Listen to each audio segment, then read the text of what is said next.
Hello, তো আজকে আমি এসে গেছি বন্ডে। আর আজকে এখানে দেখে নেবো একটা দারুণ কালেকশন চিকন কারি 3 পিস।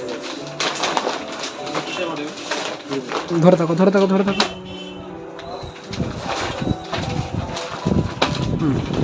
যেটা রয়েছে অল ওভার কাজ, ব্যাকেও কাজ রয়েছে, আর তার সাথে রয়েছে এরকম একটা জিনিস। এটা যাচ্ছে লাইম কালারের ওপরে, এছাড়াও বিভিন্ন কালার আছে। যেগুলো ডিজাইনগুলো সেম। আর এটার সঙ্গে রয়েছে এই ওড়না এবং প্যান্ট। এই রয়েছে ওড়না এবং এই রয়েছে প্যান্ট। এই প্যান্টের কাছে কাজ করা